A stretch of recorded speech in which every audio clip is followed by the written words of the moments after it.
Bismillahirrahmanirrahim. Alhamdulillahirabbil alamin. Wa bihi nasta'inu ala umuri dunya waddin.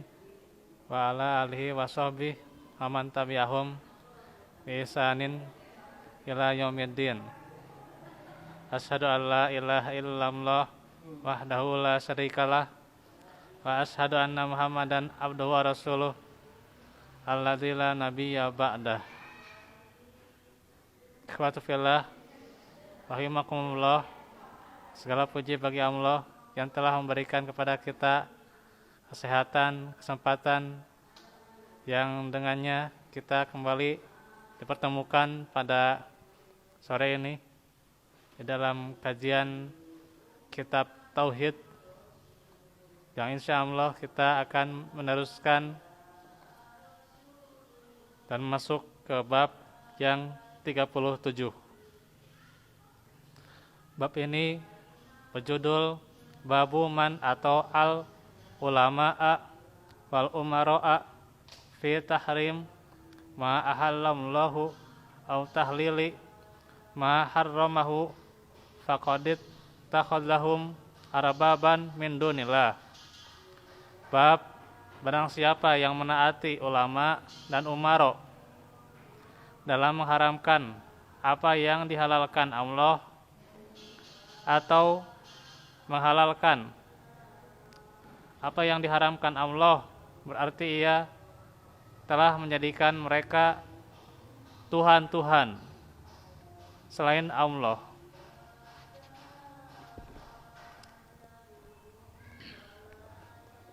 Ini masih bab 38 ya. Kalau bab 37 barusan atau yang beberapa pertemuan kemarin kita bahas tentang motivasi dunia yang diprioritaskan sehingga seorang hamba menjadi syirik. Kalau ini tentang orang yang menaati selain Allah dan Rasulnya. Dan telah tetap kaidah di dalam Al-Quran, yaitu ati'ullaha wa ati'ur rasul. Taat kepada Allah dan taat kepada Rasulnya. Taat kepada Allah dalam firman-firmannya dan Rasulnya sebagai teladannya untuk menjalankan Al-Quran. Itulah bagaimana yang diwasiatkan oleh Nabi dan Rasul, yaitu ilmu syar'i, yaitu firman Allah dan sunnah-sunnahnya, yang masing-masing setiap Rasul atau juga Nabi itu mempunyai sunnah-sunnah tersendiri. Karena itu seseorang wajib di dalam menaati Allah dan Rasulnya. Karena di dalam hidup ini adalah jalan ya. Jalan yang lurus, berliku-liku, jalan yang penuh rintangan. Ya. Sehingga jalan tersebut sangat mempengaruhi seorang hamba. Dan bagaimana kita meminta kepada Allah agar berada dalam jalan yang lurus, yang kita diselamatkan di dunia maupun di akhirat, diberikan kebaikan di dunia dan akhirat, dan terhindar daripada siksa api neraka. Itu adalah kaidah yang tetap dari Allah Subhanahu wa taala, yaitu taat kepada Allah dan Rasulnya. Sehingga jalan yang lurus yaitu an'amta alaihim, orang-orang yang diberi nikmat oleh Allah kepada mereka, yaitu para nabi dan rasulnya, siddiqin, syuhada, dan solihin. Nabi dan rasul, orang-orang yang jujur, orang-orang yang mati syahid atau yang berjihad, dan juga orang-orang yang soleh, ya. Itulah jalan yang tetap di dalam Islam. Sehingga ketika jalan ini, yaitu menyesuaikan dengan hambanya, karena hambanya adalah orang yang senantiasa belajar, senantiasa menjadikan sunnah ini sebagai pegangannya.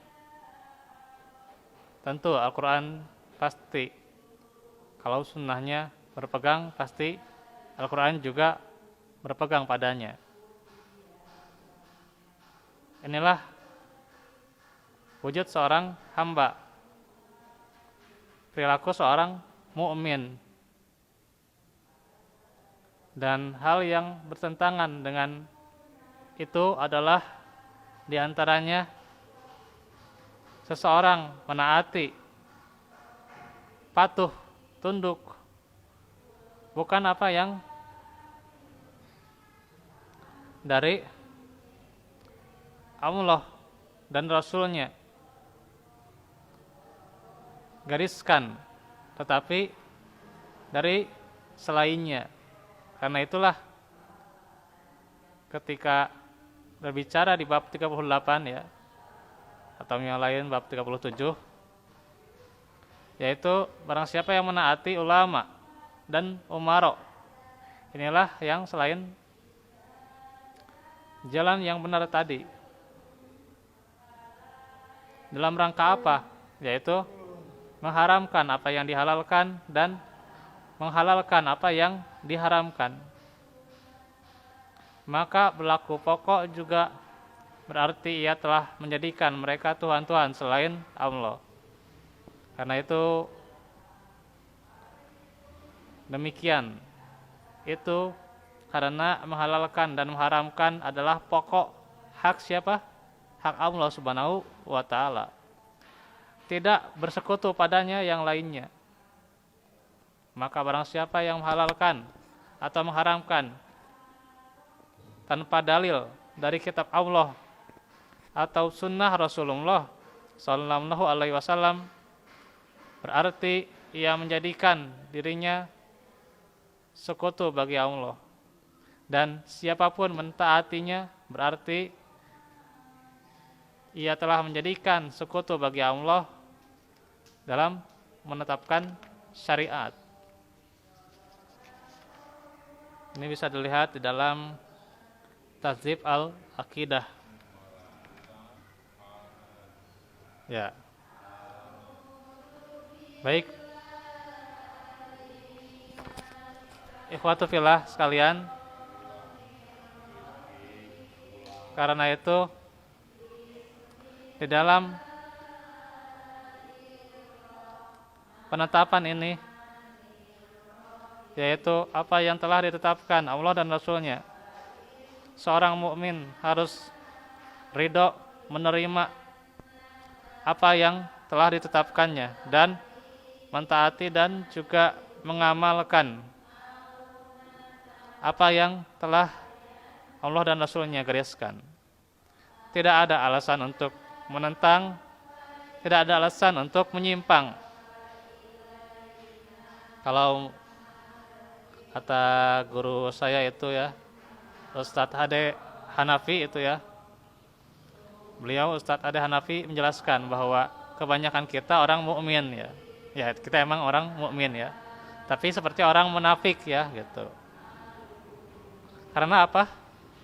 Karena kita mengeluh ya. Mengeluh dari apa yang Allah tetapkan gitu ya. Perkara-perkara seperti itulah yang kadang kita keluhkan gitu.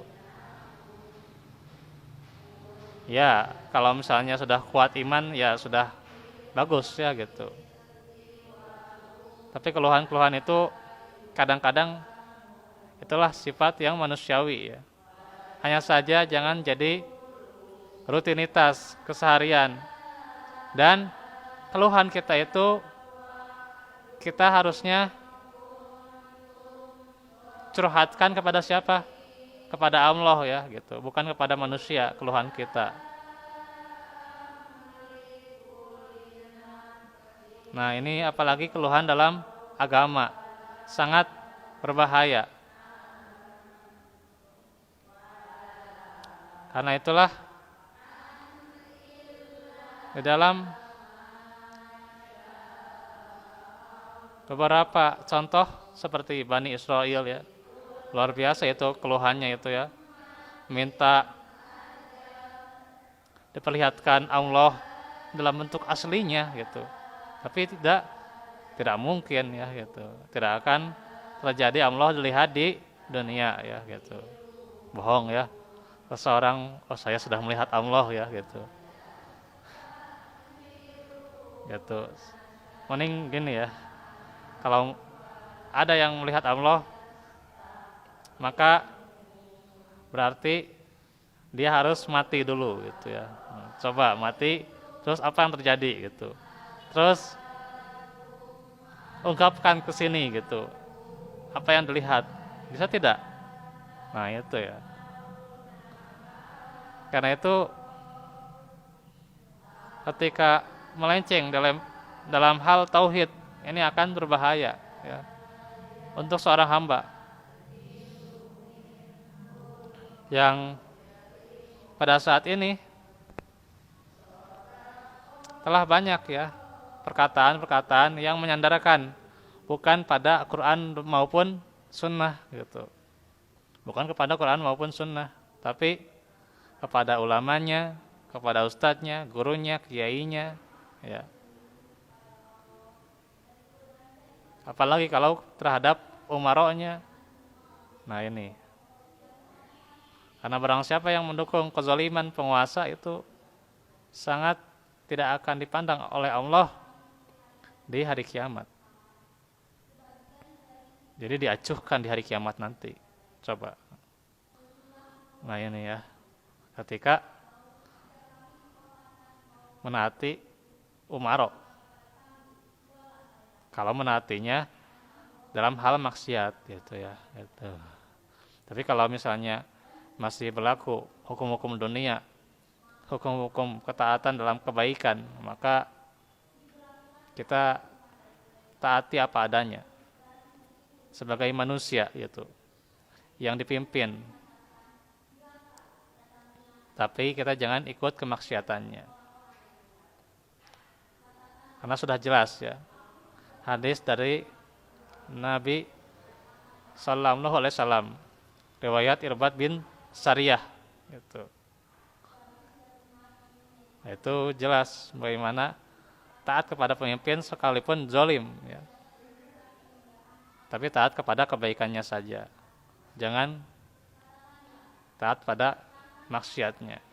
Maka bab ini menjelaskan terhadap hal-hal yang menjadikan seseorang itu syirik, yaitu ketika menaati ulama dan umara dalam mengharamkan apa yang dihalalkan oleh Allah, atau menghalalkan apa yang diharamkan Allah.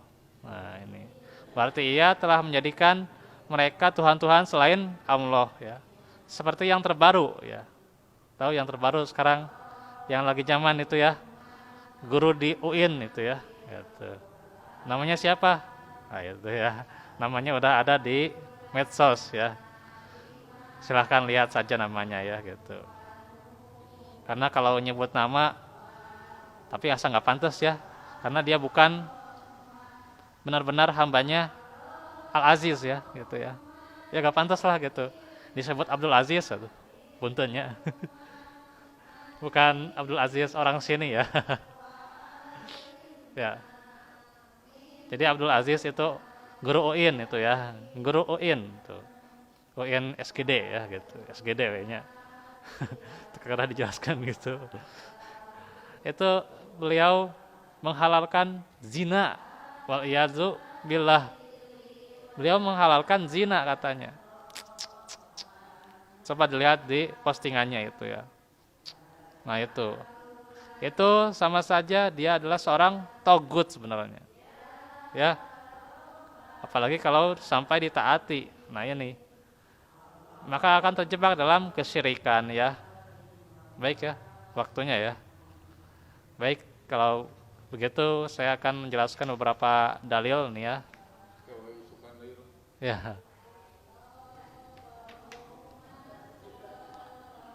Yang pertama dari Ibnu Abbas. Waqala Ibnu Abbasin yushiku an tanzila alaikum hijaratun minas sama. Aqulu qala Rasulullah wa taqulun qala Abu Bakrin wa Umar radhiyallahu anhum. Ibnu Abbas berkata, aku khawatir bila kalian ditimpa hujan batu dari langit. Aku menuturkan telah bersabda Rasulullah, tetapi kalian malah mengatakan kata Abu Bakar begini dan kata Umar begini, apa gitu. Jadi sangat keras ancaman atau siksa dari Allah Subhanahu wa taala, dunia maupun akhirat, bagi mereka yang menyandarkan kepada selain Allah gitu. Menyandarkan kepada selain Allah dan juga selain Rasulnya. Dalilnya konkret disabdakan oleh Rasul seperti ini, tapi ditolak dengan perkataan ulamanya, kiainya, ustadznya dan sebagainya. Nah, itu. Dan ini sudah zamannya ya gitu. Selalu ada seperti ini. Dan semakin tebal lagi bagi mereka yang masuk organisasi ya. Itu sudah kata Dewan Hasib apa ada Dewan Hasib kata apa organisasinya begini ya, harus dari organisasi saya hukumnya, kalau dari organisasi lain tidak boleh gitu. Nah itu nggak boleh itu ya. Atau misalnya hukum ini tentang itu, kamu misalnya dari organisasi lain, dari ormas lain, dari lembaga lain tidak boleh mengisi di sini karena ini adalah ormas Persib misalnya ya. Misal ormas Persib yang tegak atas Dewan Hisab misalnya. Misalnya. Nah, ini. Nah, hati-hati ya. Makanya antum kalau dalam organisasi, dalam lembaga, ormas itu ya, kelompok, komunitas, jangan sekali-kali menyandarkan pada komunitas atau kelompok antum. Itu bisa namanya hizbiyah. Itu bahaya. Wal iyadzubillah. Ya. Nah, itu juga sama saja dengan apa yang diancam oleh Ibnu Abbas, apa yang diancamkan oleh Allah dan Rasulnya juga gitu. Disiksa dengan siksaan yang keras gitu. Nah, hati-hati ya gitu. Karena itu kita ambil saja hikmahnya ya, pelajaran dari apa yang dikatakan Ibnu Abbas, bahwa seorang mukmin yang kuat imannya hendaknya ia bersandar pada Al-Quran dan juga As-Sunnah agar ia bahagia dunia dan akhirat dalam setiap bidangnya, dalam setiap aspeknya di dalam kehidupan ini ya. Apalagi dalam hukum dan juga akidah yang paling pentingnya. Baik, itu saja dahulu ya. Jadi satu dalil dulu ya yang dibacakan. Karena itu mungkin nanti kita akan lanjut di kajian kitab Tauhid selanjutnya ya. Ya, insya Allah besok kita lanjut lagi tentang pembahasan akhlak, keagungan akhlak Rasulullah, yang kita bahas tentang sikap beliau ya. sallallahu alaihi wasallam. Baik, itu saja dahulu. Wa'alafu minkum. Rabbana atina min ladunka rahmah wa hayyi' lana min amrina rasyada. Rabbana atina fid dunya hasanah wa fil akhirati hasanah wa qina adzabannar. Aqulu qouli hadza wa astaghfirullah li wa lakum. Assalamualaikum warahmatullahi wabarakatuh.